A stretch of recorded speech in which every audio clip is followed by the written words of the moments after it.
नमस्कार विद्यार्थी मित्रांनो, विश्वास अकॅडमी या युट्यूब चॅनलवर तुमचं सहर्ष स्वागत आहे. माझं नाव शुभम नारखेडे. आजच्या व्हिडिओमध्ये आपण कोकण, प्राकृतिक विभागामधले कोकण आणि महाराष्ट्र पठाराचा भाग जो आहे तो आपण शिकणार आहोत. ठीक आहे. तर सर्वात महत्वाचं म्हणजे पोलीस भरती निघालेली आहे आणि काही मुलांनी, अर्ध्या मुलांनी फॉर्म भरले असतील, काही मुलांचे फॉर्म भरायचे बाकी असतील, कुठल्या जिल्ह्याला कुठले फॉर्म आले ते बघून काही मुलं फॉर्म भरत असतील. तर जेव्हा पोलीस भरतीचा ग्राउंड होणार आहे, ठीक आहे, आणि ग्राउंड झाल्याच्या नंतर पोलीस भरतीच्या मेरिटमध्ये काही चेंजेस होणार आणि ते चेंजेस महाराष्ट्रातल्या इतिहासामध्ये कधीच न घडलेले बदल असणार. त्याचं कारण असं की ह्या वर्षी पोलीस भरतीमध्ये फक्त एकच फॉर्म त्यांनी अलाउड केलेला आहे. ठीक आहे. तर आपण एकाच जिल्ह्यात फॉर्म भरतोय, त्या अनुषंगाने आपण अभ्यास करायचा आहे. ग्राउंडची तयारी चांगली ठेवायची आहे. ठीक आहे. त्याच्यानंतर आता आरपीएफ ची सुद्धा भरती येणार आहे. त्याच्यानंतर आता दारूबंदी पोलीसचे जे आहे निकाल लागलेला आहे नुकताच. ठीक आहे. तर त्या अनुषंगाने सगळ्यांनी जे काही ह्या विषयाचा अभ्यास करायचा आहे, त्याच्यासोबत गणित, मराठी, बुद्धिमत्ता या विषयांवरही जास्त फोकस ठेवायचा आहे. ठीक आहे. आज आपण बघणार आहोत कोकण आणि महाराष्ट्र पठार. ठीक आहे. याला दख्खनचे पठार सुद्धा म्हणतो आपण. महाराष्ट्र पठार, दख्खनचे पठार, त्याच्यानंतर देश, काही लोकांना देश सुद्धा म्हणतात, तेही आपण बघणार आहोत. ठीक आहे. तर सर्वात पहिला भाग म्हणजे कोकण म्हणजे काय. हे बघा, हा महाराष्ट्र असतो, हा असा आपण महाराष्ट्र काढतो. ठीक आहे. आपण मागच्या व्हिडिओमध्ये बघितलं होतं, इथे आपण सह्याद्री पर्वत, हे सह्याद्री पर्वताच्या रांगा आहेत इकडे. ठीक आहे. त्याच्यानंतर हा जो भाग आहे सह्याद्री पर्वतरांगेपासून ते हा कोकण,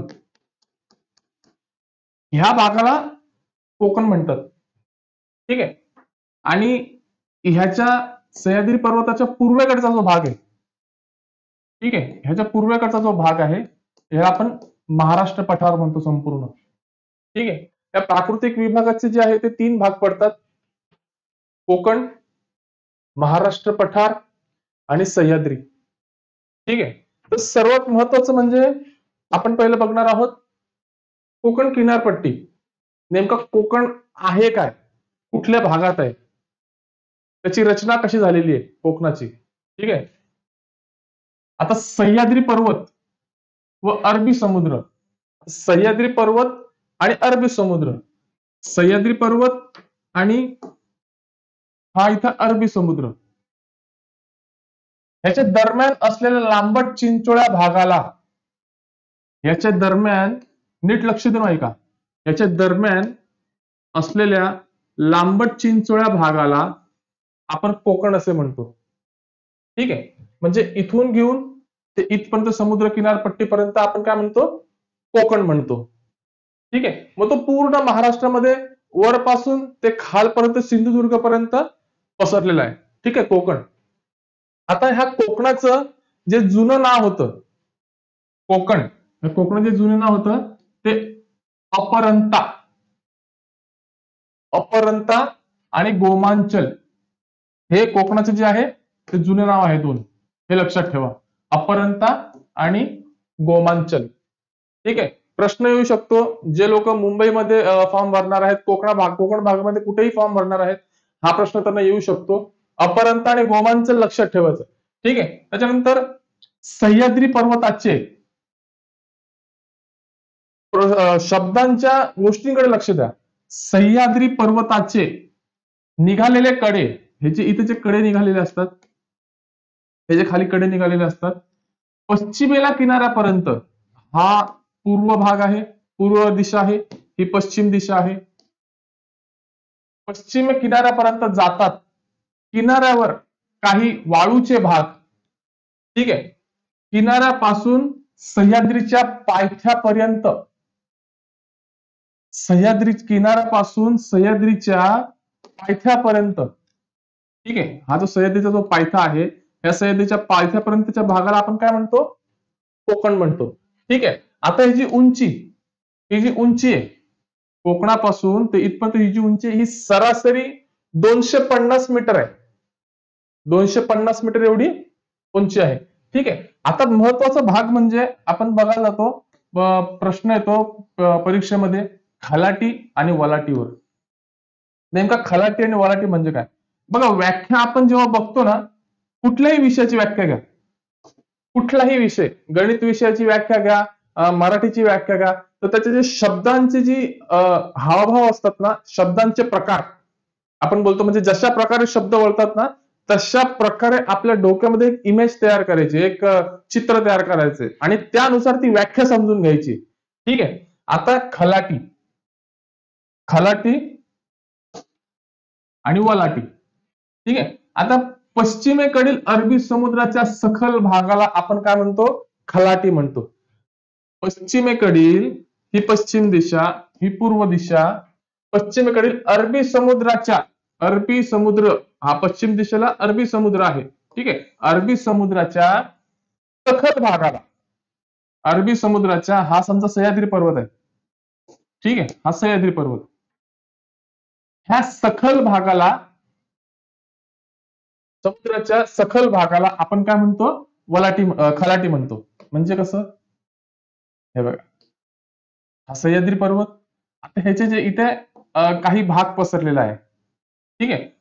पश्चिम दिशेला आपण ह्या भागाला काय म्हणतो? खलाटी म्हणतो. समजा असा डोंगर आहे. ठीक आहे. तर याला म्हणतो आपण खलाटी.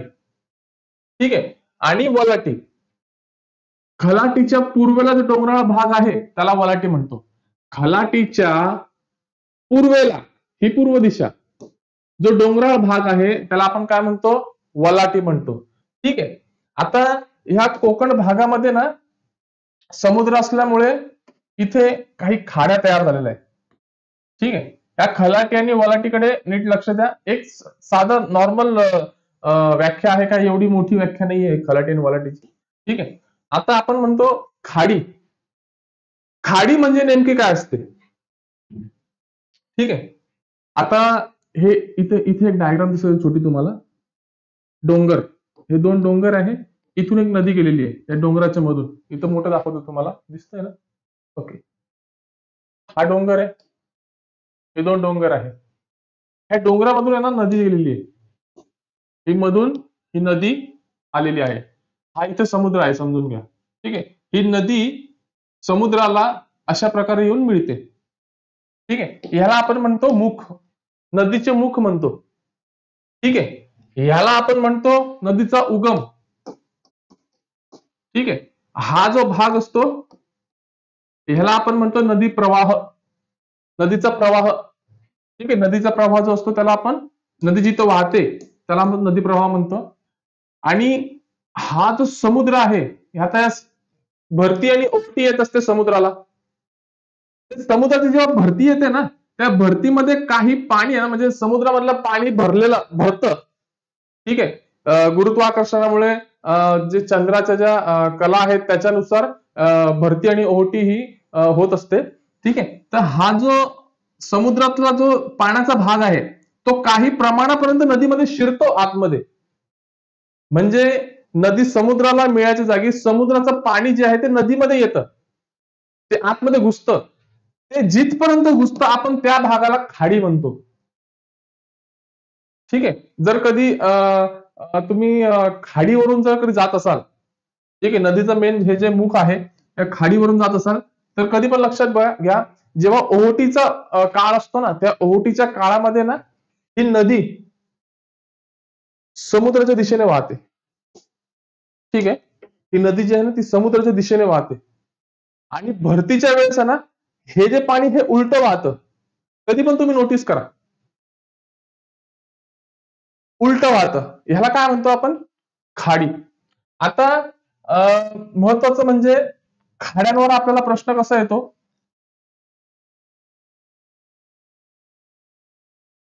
खाडी कुठे असते? सर्वात महत्वाचं म्हणजे समुद्र लगत असते. ठीक आहे. आता ह्या खाड्यांचा जो आहे तो आपल्याला क्रमावर प्रश्न येतो. एक तर क्रमावर प्रश्न येतो, नाहीतर ही खाडी कुठल्या जिल्ह्यात आहे, तो प्रश्न येतो. ह्या खाडीच्या XYZ खाडीच्या बाजूला कुठला तालुका आहे, असे प्रश्न येतात. तर एक छोटीशी ट्रिक बनवलेली आहे मी, ठीक आहे, तुमच्यासाठी. आता उत्तरेकडून, हा उत्तर, हा दक्षिण, ठीक आहे. उत्तरेकडून दक्षिणेकडे आपण क्रम बघणार आहोत खाड्यांचा. महत्वाच्या खाड्या दिल्या, तशा भरपूर खाड्या आहेत, छोट्या मोठ्या भरपूर खाड्या आहेत. पण महत्वाच्या खाड्या, त्याचा क्रम दिलेला आहे, ठीक आहे. आता दावधरा बा दाजी विकते, हा त्याचा शॉर्ट ट्रिक आहे. म्हणजे हे लक्षात राहणं, म्हणजे दावधरा बा दाजी विकते, ठीक आहे. हे बघा, दाव धरा बा दाजी विकते, ठीक. आता याचा फक्त आपल्याला फुल फॉर्म पाठ करायचं की दा वरून कुठली खाडी आहे, व वरून कुठली खाडी आहे, ब वरून कुठली खाडी आहे, ज वरून कुठली खाडी आहे. एकदम सोप्या पद्धतीने आपल्याला अभ्यास करायचा आहे, ठीक आहे. अशाच भरपूर ठिकाणचे जे शॉर्ट ट्रिक आहेत, भरपूर पद्धतीचे शॉर्ट ट्रिक आहेत, ते मी तुमच्यासाठी घेऊन आलेलो आहे, ठीक आहे. सर्वात महत्वाचं म्हणजे हा जो व्हिडिओ आहे ना, जास्तीत जास्त शेअर करा, ठीक आहे. काही मुलं असतील, काही पोलीस भरती करणारे नवीन मुलं असतील, त्यांनीही फॉर्म भरला असेल, त्यांनाही हा व्हिडिओ जास्तीत जास्त शेअर करा, ठीक आहे. आणि सर्वात महत्वाचं म्हणजे आपण अभ्यास करतो, तर अभ्यास करताना काही ट्रिक नुसार अभ्यास करायचा असतो, ठीक आहे. आता आपण दा वरून खाडी बघणार आहोत, दातीवारा, ठीक आहे. व वरून बघणार आहोत वसईची खाडी. ध वरून धर्मत्तरची खाडी. धर्मत्तरची खाडी जी आहे कोकणातली सर्वात मोठी खाडी आहे, लक्षात ठेवा. रा वरून राजापुरी, ठीक आहे. रा वरून राजापुरी, बा वरून बाणकोट, दा वरून दाभोळ, ज वरून जयगड, व वरून विजयदुर्ग, क वरून कर्ली आणि त वरून तेरेखोल, ठीक आहे. आता हा जो क्रम आहे, हा क्रम तुमचा लवकर पाठ होणार नाही, ह्याला सराव लागेल. Practice makes man perfect. सरावच कुठल्याही गोष्टीला, माणसाला परफेक्ट बनवतो. आता तुम्ही जर पाठ करणार दातीवारा, वसईची खाडी, धर्मत्तरची खाडी, राजापूरची खाडी, बाणकोट खाडी, दाभोळची खाडी, विजयदुर्ग, जयगड, कार्ली, तेरेखोल, हे लक्षात राहतं का नाही. पण दावधराबाद आजी विकते, दावधराबाद आजी विकते, बस संपला विषय. असं असा अभ्यास करायचा, ठीक आहे. त्याच्यानंतर आपण महत्वाच्या खाड्या सुद्धा बघणार आहोत. अजूनही काही खाड्या आहेत, तेही बघणार आहोत. जिल्ह्यावाईज खाडा बघणार आहोत, त्यांचा जिल्ह्यावाईज क्रम बघणार आहोत, ते सगळं बघणार आहोत, ठीक आहे. आता हा जो कोकण आहे, हा जो कोकणाचा जो भाग आहे, कोकणाचा भाग जो आहे, ह्याची जी किनारपट्टी आहे, ही समुद्राची ही जी किनारपट्टी आहे, ही दंतूर प्रकारची आहे. दंतूर म्हणजे काय? वक्राकार. ही वक्राकार प्रकारची आहे, ठीक आहे, लक्षात ठेवा. आणि रिया प्रकारची आहे. रिया प्रकारची म्हणजे खोलगट आहे. रिया प्रकार. आता महाराष्ट्राचा जर आता नकाशा आपण बघितला, हा महाराष्ट्राचा नकाशा आहे. इथं सह्याद्री पर्वत आहे, ठीक आहे. हा इथं समुद्र आहे, हा समुद्र आपण बघतो इथं, बरोबर. हा जो डोंगर आहेत, ह्या डोंगराचे जे कडे इथपर्यंत पसरलेले आहेत, कोकणापर्यंत, बरोबर. आता कोकणापर्यंत पसरलेले जे कडे आहेत आणि इथून पाणी आलेले आहे, बरोबर. आज महत्वाचं म्हणजे कसं, डोंगरचे जे अर्धा भाग आहे तो इथे जातो पूर्वेकडे, याला आपण महाराष्ट्राचं पठार म्हणतो. आणि इथून जो निघालेला भाग आहे, हा खाली खाली खाली खाली जातो. म्हणजे हा समजा आपण सह्याद्रीचं जर शिखर म्हटलं, सह्याद्रीचं, आणि हा जो खालचा भाग आहे, हा आपण जर कोकण म्हटला, इथे आपण समजा मुंबई बघू, ठीक आहे. असा विचार करू, इथे आहे मुंबई, इथं आहे मुंबई, ठीक आहे. मग ही जी मुंबई आहे, तर इथूनही हा डोंगर आहे, हा डोंगराचा भाग असा खाली खाली खाली खाली जातोय. तर हा जो खाली खाली जातो, हा सगळ्यात जास्त इथं खोलगट आहे. या खोलगट भागाला म्हणतात रिया प्रकारची. रिया रिया हा शब्द याला, ठीक आहे. रिया प्रकारची जी आहे ती कोकणची किनारपट्टी आहे, ठीक आहे, लक्षात ठेवायचं. कोकण प्रश्न येतो, कोकणची किनारपट्टी ही कुठल्या प्रकारची आहे? तर ती रिया प्रकारची आहे. ठीक आहे. कोकणची किनारपट्टीचा आकार कशा प्रकारचा आहे, तर तो कसा आहे, दंतूर दंतूर दंतूर आकार आहे. ठीक आहे. त्याच्यानंतर आपण काही सागरी किल्ले बघणार आहोत. आता छत्रपती शिवाजी महाराजांनी काही सागरी किल्ले बांधले होते. काही सागरी किल्ले जे आहेत ते मराठी जिंकू शकले नाही.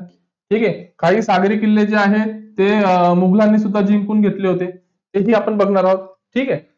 आता सागरी किल्ले बांधायचं महत्वाचं म्हणजे सागरी किल्ले कशा प्रकारे बांधतात.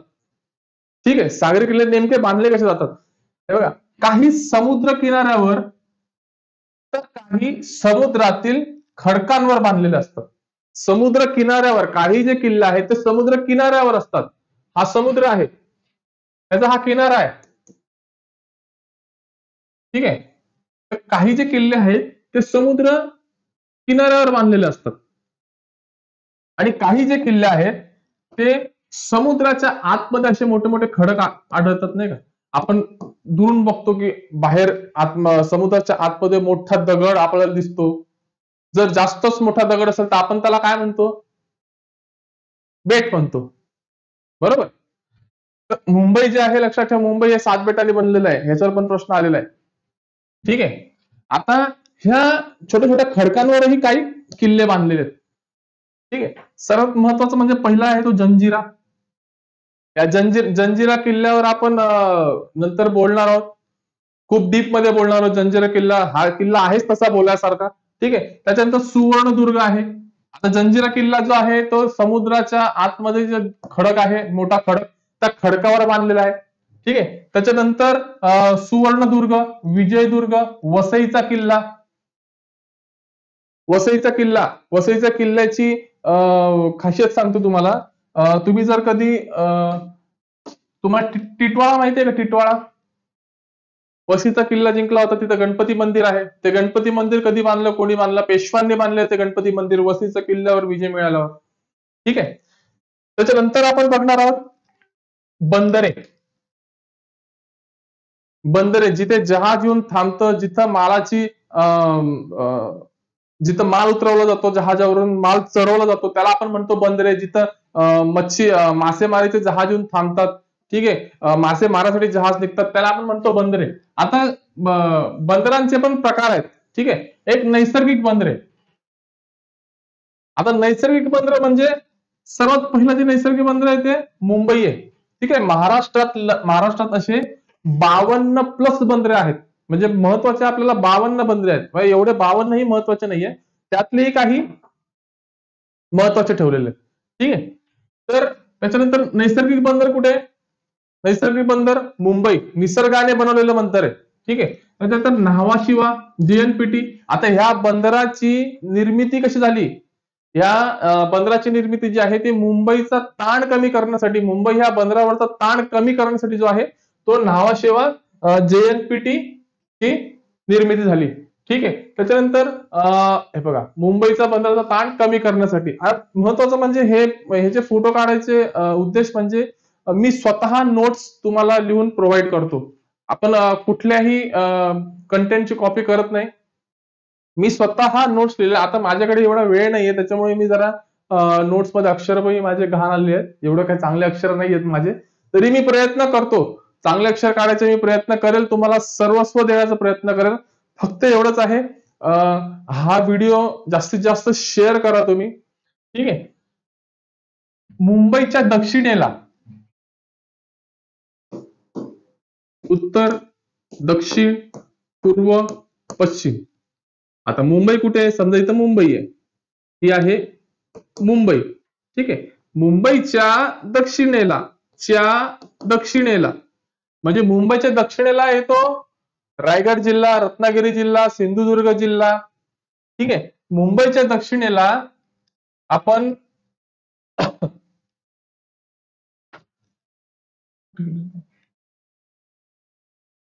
हे बघा, मुंबईच्या दक्षिणेला अलिबाग,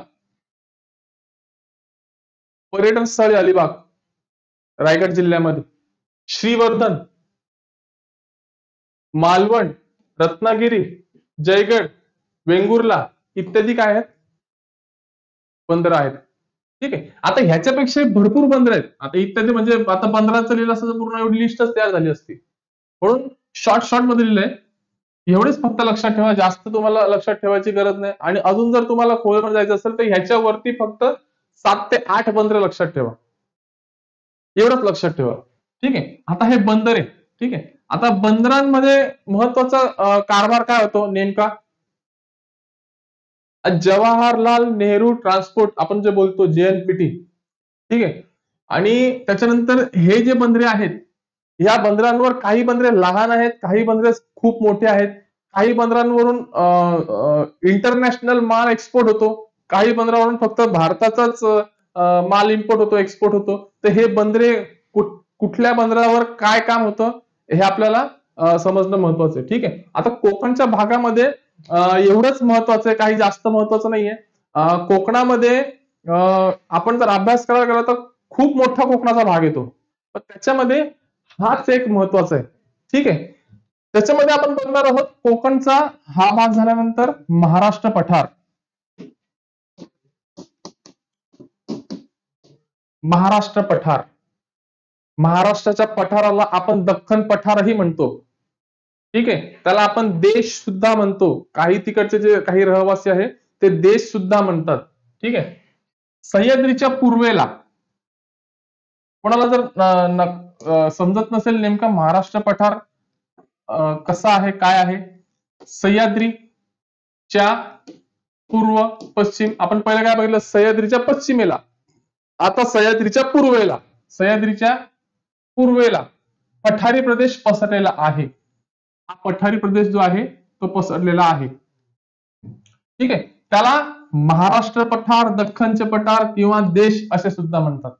ठीक आहे.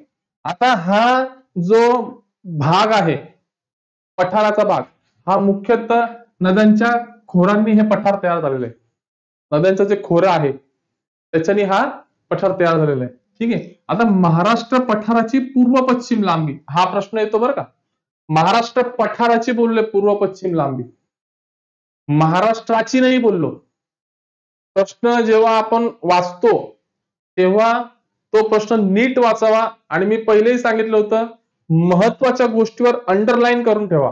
प्रश्नावरच जेव्हा आपण प्रश्नपत्रिका सोडवतो, महाराष्ट्राच्या पठाराची, महाराष्ट्राची नाही, महाराष्ट्राच्या पठाराची, हे बघा अशी आपण वाचला ना प्रश्न, समजा हा प्रश्न आला. ठीक आहे. याच्यावर काय करायचं, महाराष्ट्राच्या पठाराची याच्यावर अंडरलाईन करा.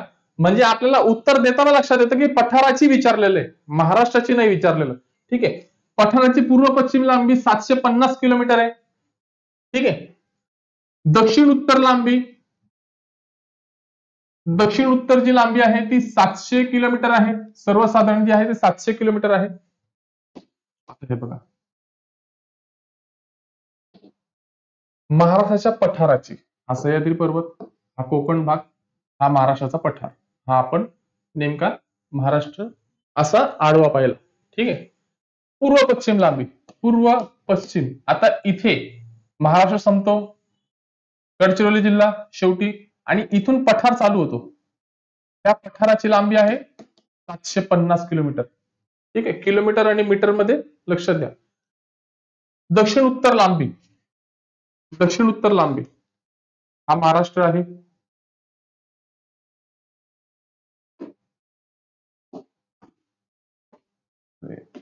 एक मिनिट, हा महाराष्ट्र आहे. ठीक आहे. दक्षिण उत्तर लांबी हा किती आहे, 700 किलोमीटर सर्वसाधारण आहे. उंची, उंची, उंची म्हणजे आपण हा बघतो उंचीचा भाग, हा उंची, हे उंची आहे 450 मीटर. उंची कधीही मीटर मध्ये मोजतात, किलोमीटर मध्ये मोजायला गेली तर मग ते भरपूर किलोमीटर होईल ते. ठीक आहे. किलोमीटर आणि मीटर कडे नीट लक्ष द्या. ठीक आहे. त्याच्यानंतर उंची किती आहे, 450 मीटर. ठीक आहे. आता हा जो महाराष्ट्र आहे, हा महाराष्ट्र आहे, इथं सह्याद्री पर्वत, हे कोकण, आणि हा जो महाराष्ट्राचा भाग आहे हा किती आहे, 90% व्यापलेला आहे दख्खनच्या पठाराने. प्रश्न येईल, दख्खनच्या पठाराने महाराष्ट्राचा किती टक्के भाग व्यापला गेलेला आहे, असा प्रश्न येईल.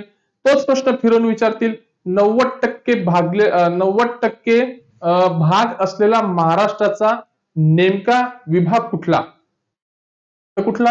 दख्खनचे पठार, महाराष्ट्र पठार, आणि त्याच्या खाली अजून एक ऑप्शन येईल, देश. तर ह्या तिघी ऑप्शन पैकी तिघ तर एकदा येणार नाही. तिघ जर एकदाच आले तर चौथा ऑप्शन येईल, यापैकी सर्व. ठीक आहे, हे ऑप्शन नीट लक्षात द्या. आणि मुख्यतः म्हणजे आता हा जो पठार आहे, हा पठार तयार झालेला आहे. ठीक आहे, हा पठाराची निर्मिती मी तुम्हाला प्राकृतिक विभाग जेव्हा आपण चालू केला होता तेव्हाच मी तुम्हाला सांगितलं होतं की आपल्या सह्याद्री पर्वताची निर्मितीच लाव्हा रसामुळे झालेली आहे. ठीक आहे, तर हे जे समुद्रातून आहे ना, हा इथून भेगीय ज्वालामुखी नावाचं भेगीय ज्वालामुखीच्या पद्धतीने ही अशी एवढी मोठी भेग पडली होती 12 कोटी ते 8 कोटी वर्ष आधी. ही एवढी मोठी भेग पडली होती. भेगामधून लावा रस जो आहे तो अर्धा या साईडला वाहिला गेला आणि अर्धा जो आहे तो या साईडला वाहायला गेला. पूर्व दिशेला काही वाहायला गेला, पश्चिम दिशेला काही वाहायला गेला. तर ही जी निर्मिती जी आहे ती लावा रसामुळे झालेली आहे महाराष्ट्र पठाराची. ठीक आहे, आणि ह्या महाराष्ट्र पठार ह्याला म्हणतात दख्खन लावा, दुसरं नाव याला दख्खन लावा सुद्धा म्हणतात. ठीक आहे, हेही महत्वाचं आहे. आता ह्या जो उद्रेक झाले होते, इथून जे लाव्हा रस निघाले होते, याच्यामधून काही उद्रेक झाले होते. इथं मध्ये काही टेकड्या पसरलेल्या आहेत, पर्वताच्या सह्याद्रीच्याच काही रांगा उपरांगा आहेत त्या पसरलेल्या आहेत. त्याच्यामध्ये मिळून टोटल अंदाजे 29 उद्रेक झालेले, 29 ब्लास्ट झालेले, 29 वेळा. आणि त्याच्यामधून हा जो आहे महाराष्ट्राचा पठार तयार झालेला आहे. ठीक आहे, आता महत्वाचं म्हणजे बालाघाट. हे बघा, बालाघाट डोंगरावर हरिश्चंद्र बालाघाट आपण इथे बघतो. हरिश्चंद्र बालाघाट अहमदनगर साईडला. अहमदनगर कुठे आहे? अंदाजे इथे आहे अहमदनगर, बरोबर. आता हा जो डोंगर पसरलेला आहे, बालाघाट डोंगरावर अहमदनगर बालाघाट पठार तयार झालेला आहे. बालाघाट डोंगरावर अहमदनगर बालाघाट पठार तयार झालेला आहे. पठार म्हणजे काय? हा डोंगर काय असा सरळ नसतो, हे असा डोंगर नसतो कधी. डोंगर हा असा असतो, असा असा असा असा असा असा.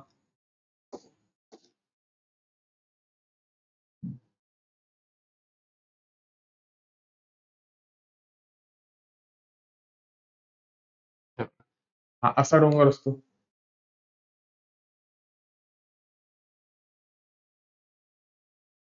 आपण कधी बघितला असेल. तर हे डोंगरावरची ही जी सरळचा जो एरिया दिसतोय आपल्याला, हा वाला, त्याला आपण बोलतो पठार. आणि त्या पठारावर काही मानवी वस्त्या असतात. ठीक आहे, तर हा पठार जो आहे तसा पठार अहमदनगर बालाघाट पठार तयार झालेला आहे. म्हणजे त्याला नाव पण म्हणजे तिकडच्या एरियाचं नाव दिलेलं आहे. आणि ह्याच्यामुळे उत्तरेला गोदावरी नदी आणि दक्षिणेला भीमा नदी याचे खोरं वेगळं झालेलं आहे. आता खोरं म्हणजे काय? नदी आहे, ही नदी आहे, ह्या नदीचा उत्तरेकडचा भाग आणि ह्या नदीचा दक्षिणेकडचा भाग ह्या नदीवर डिपेंड असतो. ठीक आहे, नदीचं पाणी जे आहे ते वापरलं जातं तिकडे. आणि तिकडे जे नदीचा जो आहे, पूर्वी जे नद्या आहेत त्यांची गाळ असतात, गाळ. नदीचा गाळ, नदी स्वतः गाळ घेऊन येते, मातीचे मोठे मोठे ढिगारे घेऊन येते, मोठे मोठे दगड घेऊन येते. तर ते काही ठिकाणी पसरलेले आहेत, त्याला आपण काय म्हणतो? खोरं. महाराष्ट्रामध्ये सर्वात मोठं गोदावरीचं खोरं 2 नंबरला भारतातलं, आणि सर्वात पहिलं जे आहे गंगा नदीचं खोरं, लक्षात ठेवा. ठीक आहे, आता गोदावरी नदी आणि भीमा नदी, तर हे जे डोंगर आहे, ह्या डोंगरांनी, हे जे डोंगर आहे अहमदनगरचं हरिश्चंद्र बालाघाट, यांनी इथं गोदावरी नदी आणि इथं भीमा नदी ह्या 2 नद्यांचं खोरं वेगळं केलेलं आहे. ठीक आहे, ह्याच्यावर प्रश्न येतो. हा नीट लक्षपूर्वक वाचा आणि मग सोडवा प्रश्न. लगेच फटकन टिक करून देतात तसं नाही. लक्षपूर्वक नीट वाचा. 4-5 सेकंद त्या प्रश्नाला, मग वाचा आणि मग सोडवा.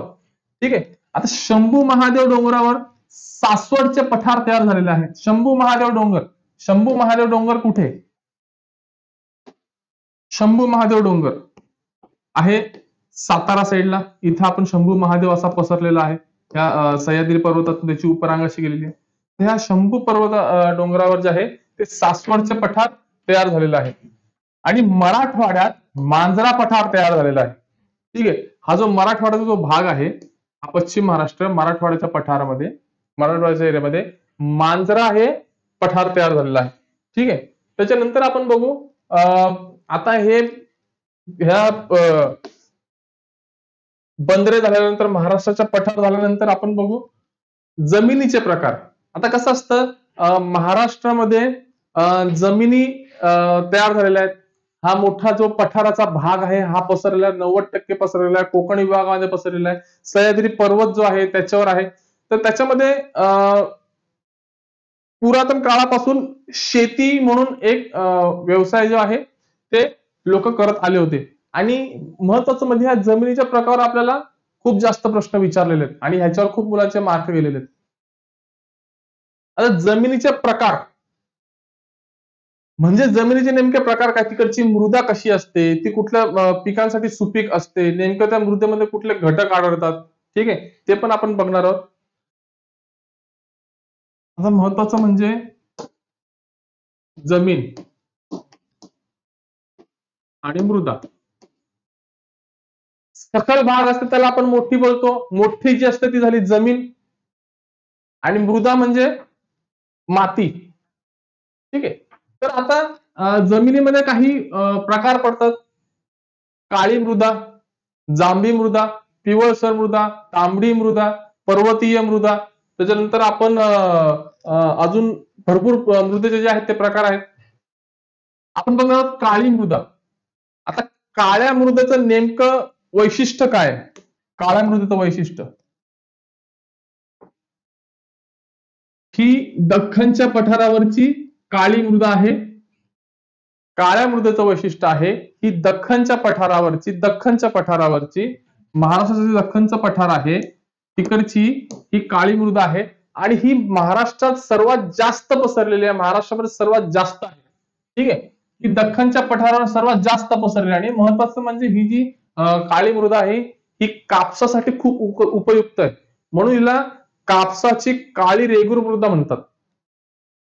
ठीक आहे. आणि काळ्या मृदेचं दुसरं नाव आहे रेगूर मृदा. कापसाची काळी रेगूर मृदा किंवा कापसाची काळी मृदा, कापसाची रेगूर मृदा असं सुद्धा म्हणतात. आता ही जी मृदा आहे ती महत्वाचं म्हणजे गोदावरी नदी, भीमा नदी, कृष्णा नदी, तापी नदी यांच्या खोऱ्यात आढळते. ठीक आहे. आता आपण इथं एक थोडस लॉजिकल गोष्ट बघू. काळी मृदा दख्खनच्या पठारावरती सर्वात जास्त पसरलेली आहे. दख्खनच्या पठारावरती सर्वात जास्त पसरलेली म्हणजे दख्खनच्या पठारावरच्या नद्यांच्या आजूबाजूला असेल. ठीक आहे. प्रश्न असा येईल, दख्खनच्या पठारावर जी मृदा पसरलेली आहे काळी मृदा, ती नेमकी कोणत्या नदीच्या खोऱ्यात पसरलेली आहे. आणि त्याच्यामध्ये ना कोकणातल्या 3 नद्या टाकतील आणि दख्खनच्या पठारावरची एक नदी टाकतील. पोरग जाईल कोकणामध्येच शिमग्यासाठी. आता शिमगा येतोय, बरोबर आहे का नाही? एक थोडस लॉजिकल प्रश्न सोडवायचे. म्हणजे आता काळी मृदा कुठे? दख्खनच्या पठारावर आहे. म्हणजे ऑब्विसली हे जे नद्या आहेत त्या नद्यांच्या खोऱ्यात असेल. आणि ह्या नद्यांच्या उपखोऱ्यात पण ही मृदा आढळते. ठीक आहे.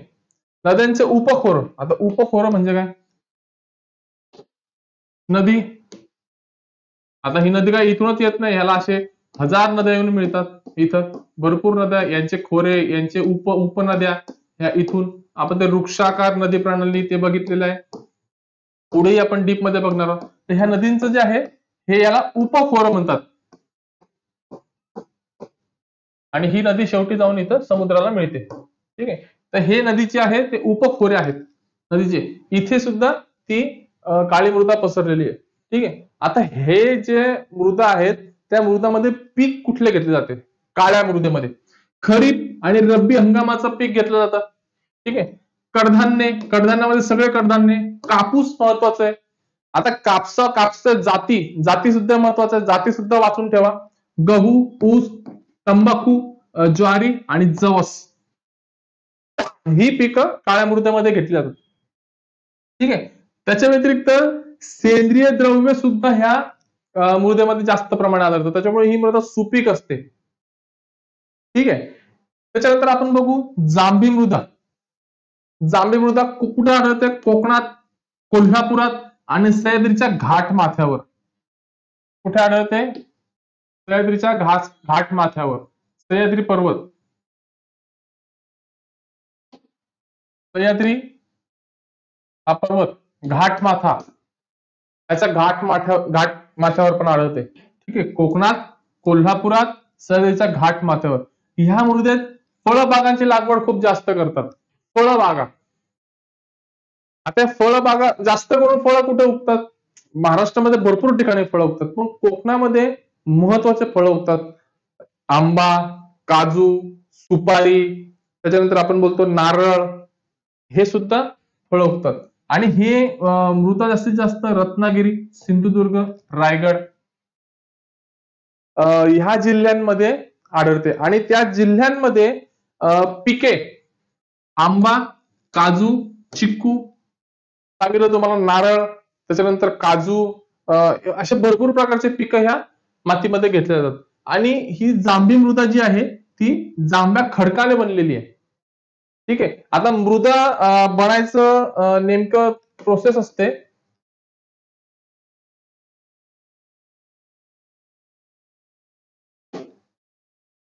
हा मोठा दगड असतो खडक, आपण म्हणतो भरपूर मोठा खडक असतो. साधा डोंगरच बघू आपण.